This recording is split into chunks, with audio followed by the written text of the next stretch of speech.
Assalamualaikum warahmatullahi wabarakatuh. Kami dari kelompok 8 akan mempresentasikan materi yang berjudul Peradaban di Andalusia, mata kuliah sejarah peradaban Islam yang didoseni oleh Bapak Miftahul Fikri MPDI.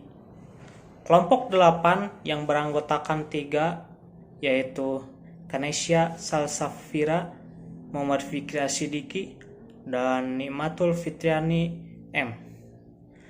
Sebelumnya, peradaban di Andalusia ini dibagi menjadi 3 poin utama. Yang pertama yaitu sejarah Andalusia atau yang disebut juga Spanyol dan penaklukannya yang akan disampaikan oleh saya.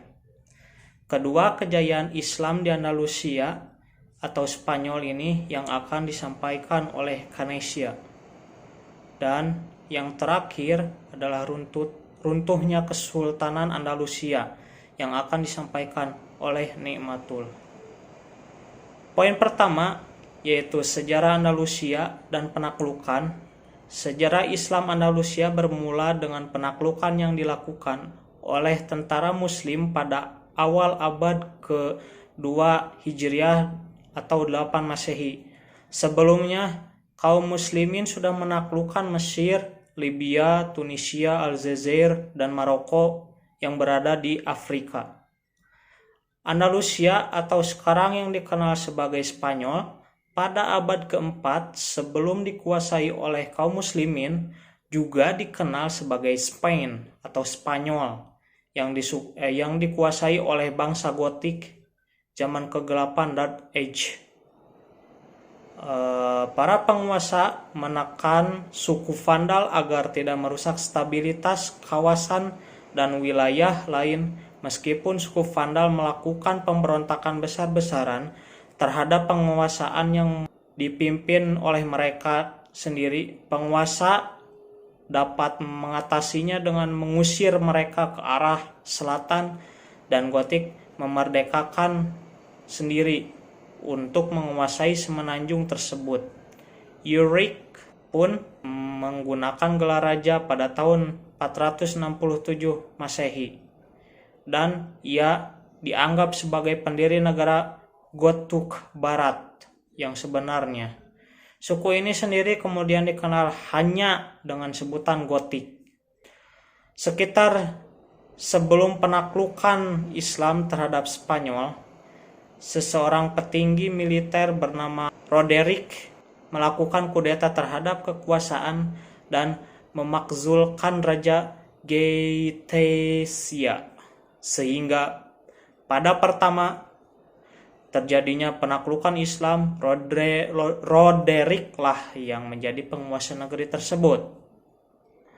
Keputusan penaklukan Islam terhadap Andalusia dipimpin oleh Musa bin Nusayr.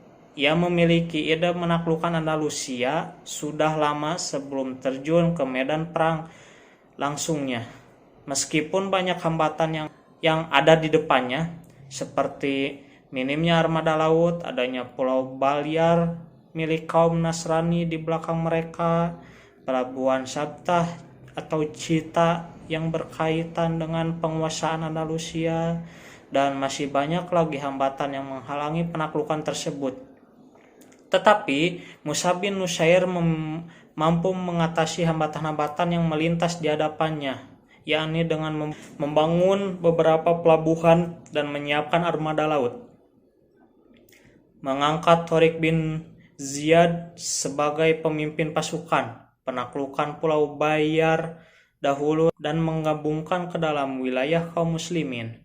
Terjadi peristiwa Sabtah atau Cita dan pertolongan Allah yang memudahkan kaum muslimin menaklukkan Andalusia. Tariq bin Ziyad menaklukkan Andalusia dengan misinya bersama perahu-perahu penyeberang, hingga pada waktu sampai di tanah Andalusia terjadi pertempuran Lembah Barbate 711 Masehi yang sangat monumental, di mana pasukan perang kaum muslimin tidak lebih dari 12.000 pasukan melawan pasukan perang dengan senjata lengkap berjumlah 100.000 pasukan.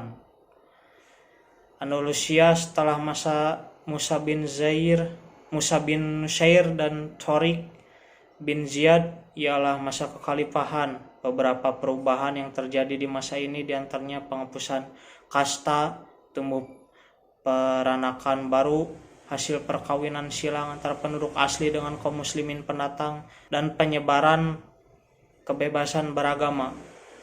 Pada masa ini juga Cordova dijadikan sebagai ibu kota. Dan di Andalusia ini banyak terlahir cendekiawan-cendekiawan muslim, salah satunya Abu al-Qasim al-Zahrawi, Abu Ali Asy-Syalubain, Abu Bakar Az-Zabidi, Abu Bakar Hakam Al-Kirmani, dan masih banyak yang lainnya. Perkenalkan, nama saya Kanesha Salsafira Dia Putri.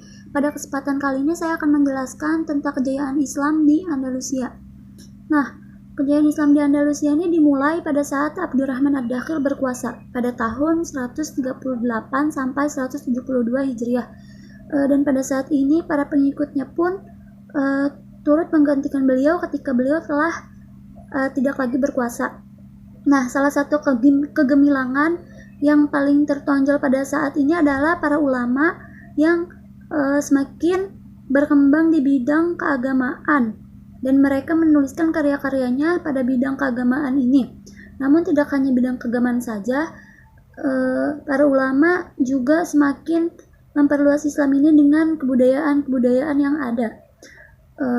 Nah, kultur Andalusia yang pada awalnya sangat ketergantungan pada Islam Timur, satu persatu mulai ditinggalkan karena Andalusia mulai memiliki kulturnya sendiri dan tidak lagi mengikuti Islam Timur. Dan kultur itu adalah salah satu ciri khas yang dimiliki oleh Andalusia. Pada saat itu, iklim di Andalusia pun menjadi salah satu pengaruh besar mengapa banyak sekali ilmuwan-ilmuwan yang lahir pada saat itu. Nah, puncak kejayaan ini semakin jaya lagi pada saat Al-Hakam, pengganti dari Abdurrahman ketiga, berkuasa. Pada saat itu Andalusia disebut-sebut sebagai pusat ilmu pengetahuan, pusat kesusastraan, dan sebagai pusat peradaban. Dan pada saat itu juga berdiri salah satu universitas terbaik dan terbesar di dunia, yaitu Universitas Cordova. Assalamualaikum warahmatullahi wabarakatuh. Perkenalkan, nama saya Nimatu Fitriana dari kelompok 8 akan menjelaskan mengenai keruntuhan Andalusia saat memasuki abad ke-11 Masehi. Keberadaan Islam di Spanyol sedikit demi sedikit mulai menurun. Gejala penurunan itu tampak ketika dinasti Umayyad II berada pada masa Khalifah Hisham II. Fenomena pertikaian dan perpecahan yang datang dari dalam maupun luar mulai banyak merongrong dinasti ini, sampai kemudian mengalami keruntuhan pada 1031 Masehi, yaitu pada masa Khalifah Hisham III. Selanjutnya, setelah dinasti Umayyah II di Spanyol berakhir, Islam di Spanyol mengalami disintegrasi selama periode 1031 Masehi sampai dengan 1088 Masehi. Spanyol Islam memasuki periode Mulukut Tawaif atau periode saat pemerintahan dinasti-dinasti kecil. Daulat Bani Ahmar merupakan dinasti terakhir di Andalusia. Salah satu faktor intern yang menyebabkan umat Islam di Spanyol menjadi lemah adalah yang pertama, adanya pertikaian dan perebutan kekuasaan di kalangan umat Islam sendiri. Yang kedua, di antara faktor ekstern yang turut menyebabkan lemahnya umat Islam di Spanyol adalah adanya integrasi di kalangan orang-orang Kristen. Pada pertengahan abad ke-13 terjadi dua proses penting di Eropa, yaitu rekristienisasi dan unifikasi Spanyol. Kerajaan-kerajaan Kristen di Eropa dipersatukan menjadi satu kekuatan yang sangat berbahaya. Kerajaan Kastilia dan Aragon. Dua kerajaan Kristen ini terkuat dipersatukan. Persatuan di antara kedua kerajaan Kristen ini semakin kuat ketika pada tahun 1469 terjadi perkawinan antara Ferdinand dan Isabella yang telah menyatukan kedua kerajaan ini untuk selama-lamanya. Pada akhirnya terjadi unifikasi ini telah membawa tertanda buruk bagi umat Islam di Spanyol.